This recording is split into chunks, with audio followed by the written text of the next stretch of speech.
All right, for this explainer, we're heading to West London for a Premier League clash that, looks pretty tight on paper.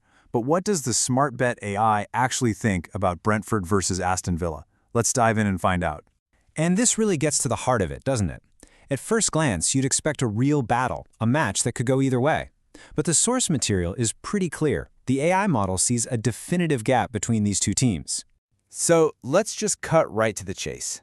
The AI is calling this one for the visitors. It's predicting a clear away win for Aston Villa. And it's not just picking a winner. The model has a very precise scoreline in mind. Brentford 1, Aston Villa 2.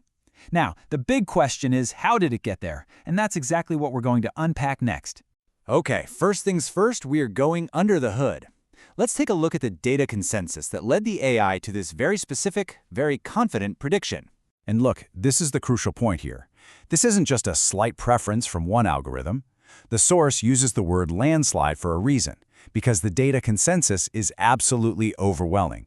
It's a really powerful statement of confidence from the system. And the reason for that landslide? Well, it's crystal clear. It's total unanimity. I mean, from statistical methods like Poisson Regression to machine learning giants like XGBoost and even a neural net, they all independently came to the exact same conclusion. And the stacked ensemble, which just blends all their outputs together, it just confirms it. It is a clean sweep for an Aston Villa win.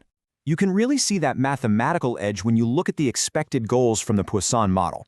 Brentford is projected at just a little over 1 goal, while Aston Villa is sitting much stronger at 1.5. That nearly half-goal difference, well, that's where the prediction really finds its footing. So, to really put this theory to the test, the model runs what's called a Monte Carlo simulation.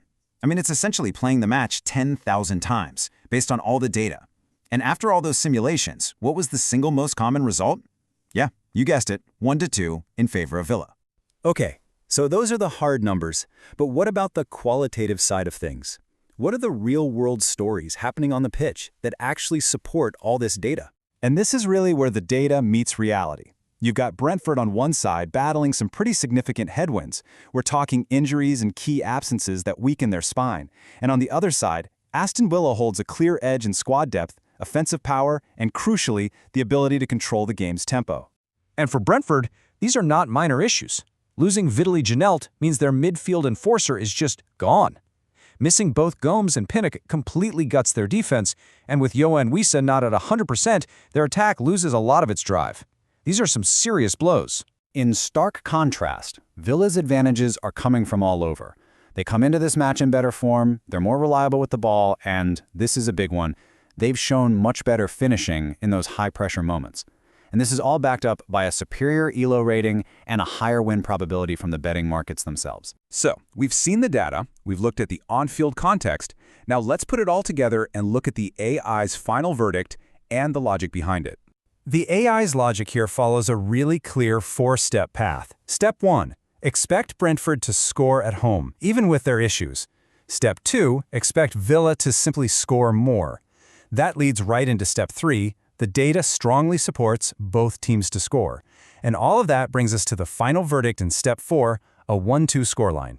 So, when it all comes down to it, this prediction isn't some wild guess. The source describes it perfectly. It's tight, meaning it's precise, it's grounded in real-world data, and maybe most importantly, it's repeatable. It was confirmed independently by every single model in the system. So, the data's been analyzed, the simulations have been run, and the AI has delivered its verdict with a really unusual amount of confidence. The models have spoken. The only question left is, will the 90 minutes on the pitch actually follow the script?